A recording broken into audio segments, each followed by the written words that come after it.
What is up, guys? So we're back and we're actually changing out the rear shocks yet again in the Explorer. And today we got some interesting ones. Now, many of you might know, yes, I am working with a company on designing my rear shocks. Kind of ghosted me. I sent them some OEM ones, gone back and forth with them a couple times. Really haven't heard much, so I'm not holding my breath too much. But Kelltracs worked with Viking and delivered these bad mama jammas for our Explorers for us to try out.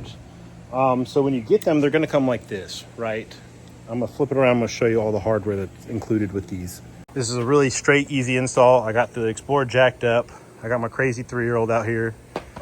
I have it on jack stands. Hey, please don't hurt yourself. And I got all the tools that I believe we're gonna need. 18 wrench, 18 socket to get these off up here. And then we got a 16 because this is a 16 bolt. And that's gonna slide into there. It comes like this. I'm just having it apart to show y'all how it goes. That's one piece. There's a washer. And so these are the Crusaders. So I have Viking Crusaders. These are the top line race spec ones. He has street, then he has like track / street basically, and then he has just straight track. I don't really drive my Explorer much, so that's why I went for the straight track setup. And we're kind of doing a little something here. Hint, hint, going. Some goodie over there. If you saw it, you saw it. But these have 412 combinations. There's several clicks between both of them. So yeah, the C stands for compression, R stands for rebound. So the compression is how fast it comes down, and then the rebound is how quickly the shock comes back up, right? There's 19 compression clicks and 22 rebound, or maybe it's the other way around. I could be wrong.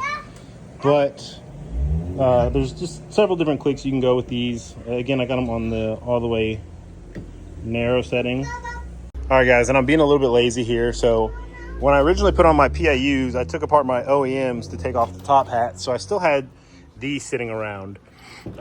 And I don't think I'm going to end up putting on the dust boots because, one, again, I don't drive this thing too much. This thing got absolutely filthy though, because I did get caught in the rain the other day. Not fun on Hoosiers, guys, I'll tell you that much. But luckily I was in some back roads. I was able to go real slow. But regardless, you know what? We might end up throwing on the dust boots for shits and giggles. See if they clear. I think they'll fit over these just fine. But I don't know. We'll see when we get there. But we're going to go and zip these off. And I'm going to start with just coming right down here, just like in my other video. And we're just going to loosen these up.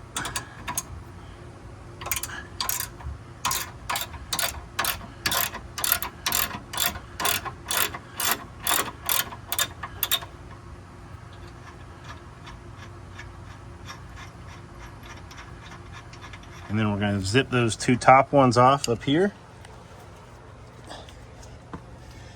and pull the shock out. All right, guys, and there we go. You zip off those two 18s, you pull it down a little bit, and you get that out of there. Now, these literally probably only have a couple 100 miles on them, if that. Again, I just put them on a short while ago, everybody knows. But what I'm going to go ahead and do, I'm going to show you how to get all your stuff off of these if you end up ordering these, because it's not going to come with top hats or anything. So I want to show y'all how to get these off. All right, so I got my flathead. This is just a plastic cover, so don't be worried about messing it up. Get in there, pop it off. I want to say that's going to be a 15. All right, so that is a 15. And you don't have to worry about taking this one off, right? Because this one is not under pressure. There's no spring on it. So you could zip this off. If you can't get it off, it might be a little bit fun, but you're gonna have to hold that to keep it from spinning. But typically, I'm able to just zip these right off and they come off with no issues. Just like, I know I didn't cover that, but you get the point. Comes off with an impact, take the nut off, top hat, and then you got your boot that sits right there on top of your bump stop. So anyway, now all we're going to do is I'm going to take this one back off and fully assemble it with the dust boot so y'all can see how that goes. And then we'll throw it in there and see what she looks like. All right, guys, so we got bolted in up there. Got it bolted in down here. Spherical bushing. And so what I ultimately decided was I had it this way at first, but I felt like it was tight to fit my fingers in here and have to turn the knobs because they do take a little bit of force. So what I figured it was easier to just put them facing this way and reach around and do this, or go through the front side, you know, when I'm at the track and just reach in and dial these in. All right, guys, so after talking with Kelly, he wanted me to really get that boot to fit, the dust boot. So here it is. Now, I don't know if it was so difficult because I had PIU shocks, but what I had to do is, so you got the setting, it's kind of sloped down, right? Put that facing down. You might have a pipe or use whatever you have. I'm gonna flip this on there and you'll see I'll try to center this to help push it up through here a little bit easier. That one might just go down to the first indent. See if it stays on there when we put it on the shock. All right, guys, so here we have it. I got it to the first indentation instead of the second one. I think it's just gonna look a little cleaner that way. So it sits below this black one on that silver one, and then make sure you put your spacer on, and then it's gonna go top hat. Uh-oh. The shock is trying to fall over on me. This nut, tighten it down. This one. Might be asking the torque specs. I truly don't know. Make it tight. Be an adult. Doesn't have to be stupid tight. I know it's not much on these.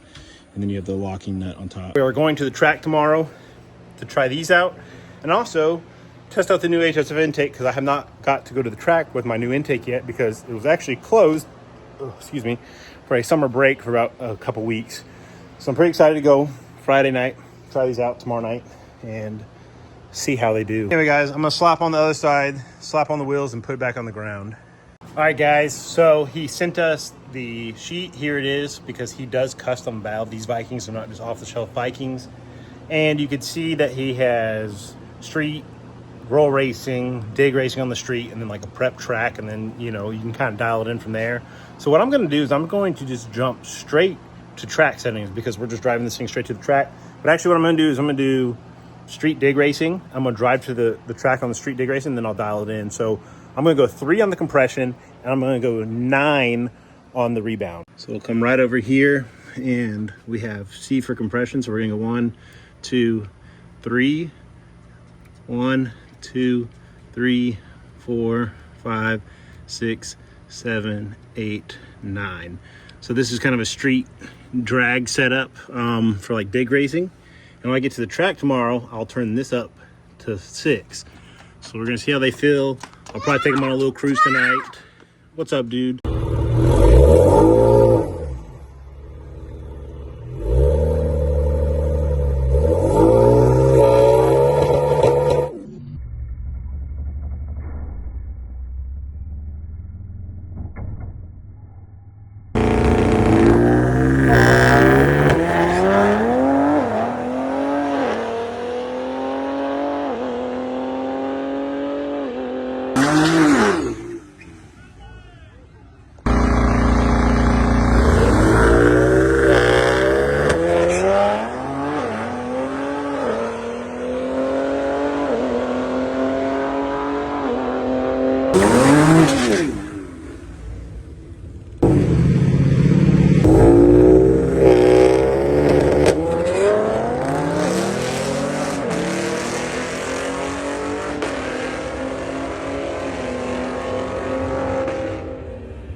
All right, guys, what's up? So last night was one for the books. So we pulled up to the track early, right? Excited to get some data. We had tools with us, but I didn't bring my spare axles. I told Ryan, I was like, look, we're either about to go real fast tonight or we're gonna break something. And we did exactly that. So we pulled up to the track. We were the first motherfuckers in line. Prep track. I told them not to spray the water box so I could roll through and just try a sticky pass, not having to brush the water off. And so I pulled up. I didn't do anything. I loaded the trans brake up and I let her eat. Front tires came off the ground. Snapped my rear passenger axle this time. Almost instantly, right? Because it was just all the weight of the car was on those poor axles. And the car just was not having it. It was like, no, the fuck are you doing to me? So anyway, we were able to back it off, push it out of the way. Ryan ran back to my house, came back with the axle. Mind you, it's about 35 minutes to the track and 35 minutes back, and with traffic and stuff around that time. So it took us about 2 hours total from Ryan running home to over here to replace my axle at the track. Got back in line around 10:30. Did 2 passes. On my first pass out against the Corvette, my blow-off valve got stuck open. Mind you guys, I am still in the stock trans, 32,000 miles, and I have not been easy on my trans. It's been a miracle it's lasted this long. I'll say that, right? And then my second race out felt really good, but yet was a slower time than the first pass. And I didn't feel it slip that time. So not sure what was going on there. It was about a 60 foot, nothing too impressive. We were trying to dial in the new fancy shocks. I just think we just need some more seat time with them. I'm thinking about going tomorrow because Sunday is test and tune as well, but it's for radials and slicks only. So I won't have the street cars picking up the prep. But I don't have any more passenger axles. And this is my 5th axle. So this is I've snapped 4 driver side and now 1 passenger side. And I've tried a bunch of things to mitigate it, but I think it's just truly the weak point now is the axles. I need to order the DSS axles. I need to get those in. That way, hopefully we can stop replacing axles. I'm not saying the DSS ones aren't going to break. Not saying they're bulletproof, but we're going to give it a try. Anyway, guys, I love y'all. Appreciate y'all. I hope y'all enjoy this track content of the new Kelltracs Viking shocks. Enjoy, guys.